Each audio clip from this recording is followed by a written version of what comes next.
हर खबर पर नजर, सच, हिम्मत और जमीनी रिपोर्टिंग, देश, समाज और सत्य के लिए। एलपी न्यूज, आपकी आवाज।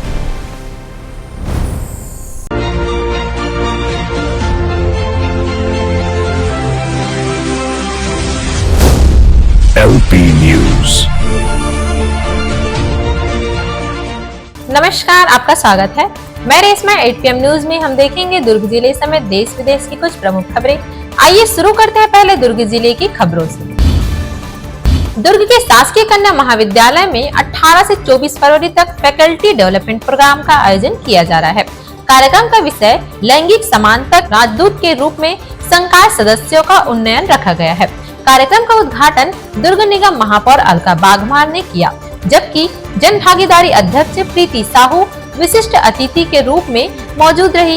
इस दौरान डॉक्टर रेशमा लाकिस की पुस्तक तनाव प्रबंधन का विमोचन और समाज सेवी फुलबासन बाई यादव का सम्मान भी किया गया।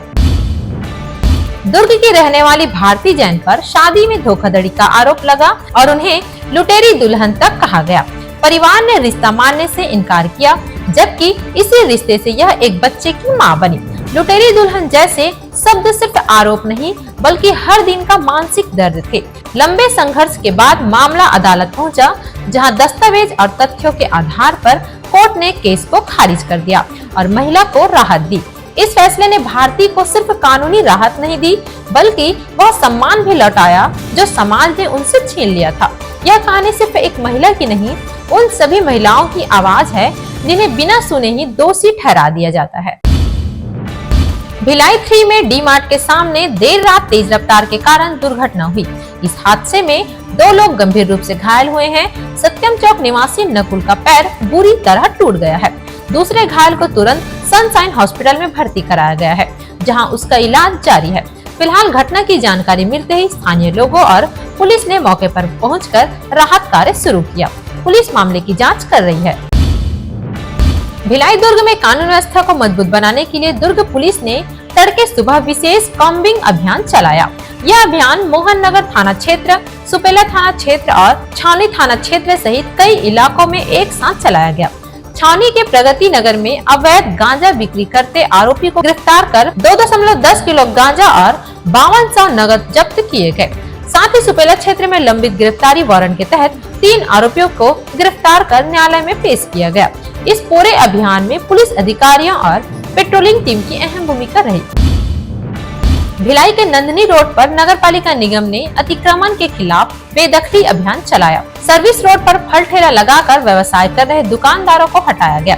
ट्रैफिक और सड़क हादसों को देखते हुए निगम द्वारा पहले दुकानदारों को ठेले पीछे हटाकर लगाने की समझाइश दी गई थी, लेकिन निर्देशों का पालन नहीं किया गया। इसके बाद निगम और पुलिस प्रशासन की संयुक्त टीम ने मौके पर पहुंचकर दुकानों को बेदखल किया और चालानी कार्रवाई भी की। अधिकारियों ने भविष्य में अतिक्रमण करने पर कड़ी कार्रवाई की चेतावनी भी दी है।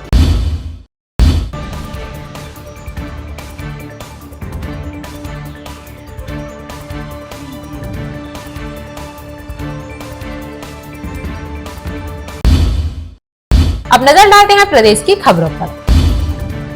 मुख्यमंत्री विष्णुदेव साय ने मोवा स्थित सतनाम भवन से विशाल सतनाम सद्भाव पदयात्रा को हरी झंडी दिखाकर रवाना किया। इस दौरान उन्होंने जैत खाम की पूजा अर्चना कर गुरु घासीदास बाबा का पुण्य स्मरण किया और प्रदेशवासियों की सुख समृद्धि की कामना की। कहा कि गुरु घासीदास बाबा का मनखे एक समान का संदेश पूरे मानव समाज के लिए प्रेरणा स्रोत है और यह पदयात्रा सामाजिक समरसता को और मजबूत करेगी। 18 से 22 फरवरी तक चलने वाली यह पदयात्रा रायपुर से गिरौदपुरी धाम तक आयोजित होगी, जहां विशाल मेले के साथ सामाजिक, सांस्कृतिक और धार्मिक कार्यक्रम भी आयोजित किए जाएंगे। विश्व प्रसिद्ध चित्रकूट जलप्रपात, जो अपनी प्राकृतिक सुंदरता के लिए जाना जाता है, आज गंदगी और कचरे की समस्या से जूझ रहा है। दौरे पर पहुंचे दीपक बैज ने सैलानियों को बताया कि प्रशासन की अनदेखी के कारण यहाँ साफ सफाई व्यवस्था बिगड़ चुकी है। कहा कि पहले जलप्रपात परिसर की साफ सफाई का जिम्मा ग्राम पंचायत के पास था, लेकिन प्रशासन ने यह जिम्मेदारी हटा ली, जिसके बाद स्थिति बिगड़ गई। गंदगी देखकर दीपक बैज ने सरपंच और कांग्रेस कार्यकर्ताओं के साथ मिलकर स्थानीय ग्रामीणों के सहयोग से व्यापक सफाई अभियान चलाया। कहा सरकार की लापरवाही के बावजूद चित्रकूट की सुंदरता और सम्मान की रक्षा के लिए हमारा संकल्प अटूट है। गरियाबंद जिले में इस साल समर्थन मूल्य पर 50,65,000 क्विंटल से ज्यादा धान खरीदा गया है, लेकिन अब तक केवल 56% धान का ही उठाव हो पाया है। फड़ों में बफर लिमिट से ज्यादा धान जमा होने से रखरखाव खर्च बढ़ रहा है और धान सूखने से वजन कम होने की आशंका भी जताई जा रही है। ट्रांसपोर्टर की लापरवाही और सड़क प्रतिबंध से उठाव और प्रभावित हुआ है। ओडिशा सीमा से लगे कई केंद्रों में भी तय सीमा से कई गुना ज्यादा धान जमा है, जिससे समितियों और प्रशासन की चिंता बढ़ गई है। खरीदी केंद्रों में तय सीमा से ज्यादा धान जमा होने से नुकसान की आशंका भी जताई जा रही है।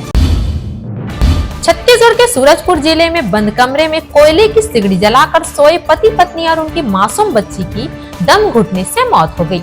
जानकारी के मुताबिक परिवार प्रधानमंत्री आवास योजना के मकान में एक कमरे में सो रहा था। कमरे में कोई खिड़की या रोशनदान नहीं था, जिससे जहरीली गैस बाहर निकल नहीं सकी और तीनों की नींद में ही मौत हो गई। घटना की सूचना मिलते ही कोतवाली थाना पुलिस मौके पर पहुंची और शवों को पोस्टमार्टम के लिए भेज दिया गया है। प्रशासन ने लोगों से अपील की है कि बंद कमरों में अंगीठी या सिगड़ी जलाकर ना सोए, क्योंकि यह जानलेवा साबित हो सकता है। बिलासपुर में राजकिशोर नगर में रहने वाले सराफा व्यवसायी संतोष तिवारी के साथ नकाबपोश बदमाशों ने बंदूक की नोक पर मारपीट की और हथौड़ी से हमला किया। बदमाश ज्वेलर्स की कार लेकर फरार हो गए, जबकि अपनी वैन और बाइक मौके पर छोड़ गए। घटना की सूचना मिलते ही सरकंडा पुलिस मौके पर पहुंची और घायल व्यवसायी को अस्पताल में भर्ती कराया गया। पुलिस को मौके से मैगजीन और जिंदा राउंड भी मिले हैं। शुरुआती जांच में आशंका है कि आरोपियों को व्यवसायी की गतिविधियों की पहले से जानकारी थी। पुलिस ने नाकेबंदी कर आरोपियों की तलाश तेज कर दी है।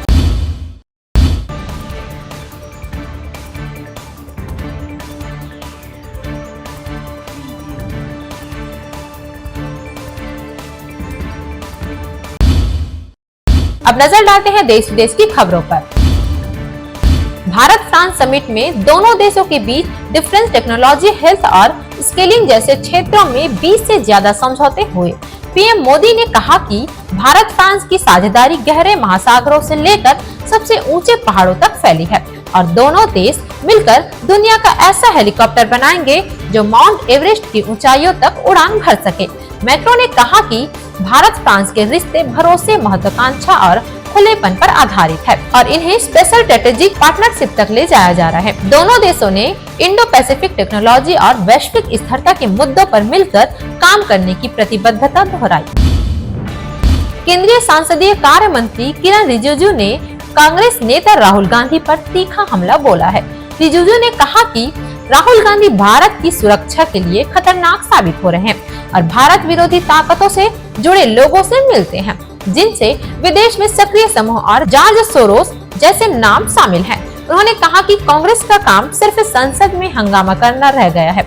जैसे ही राहुल गांधी सदन में आते हैं, बैनर और नारेबाजी शुरू हो जाती है, जिससे अन्य सांसदों को बोलने का मौका नहीं मिल पाता।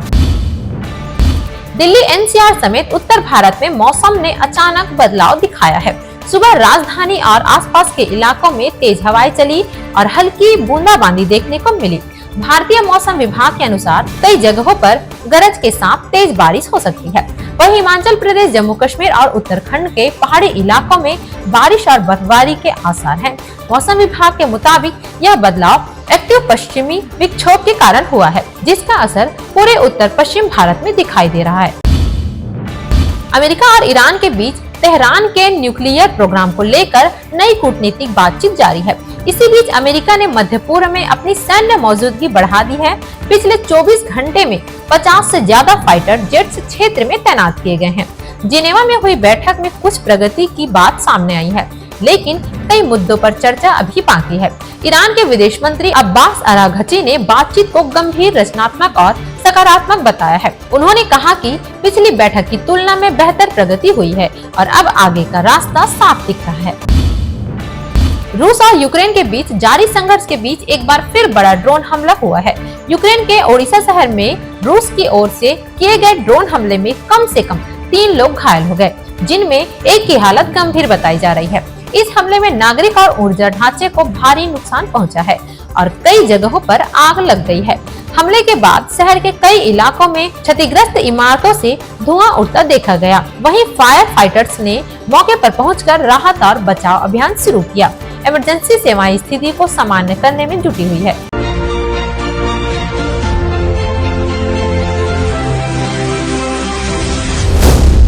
LP News.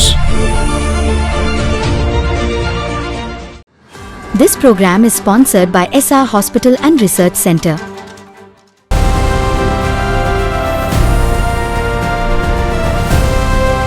हर खबर पर नजर, सच, हिम्मत और जमीनी रिपोर्टिंग, देश, समाज और सत्य के लिए। LP न्यूज, आपकी आवाज।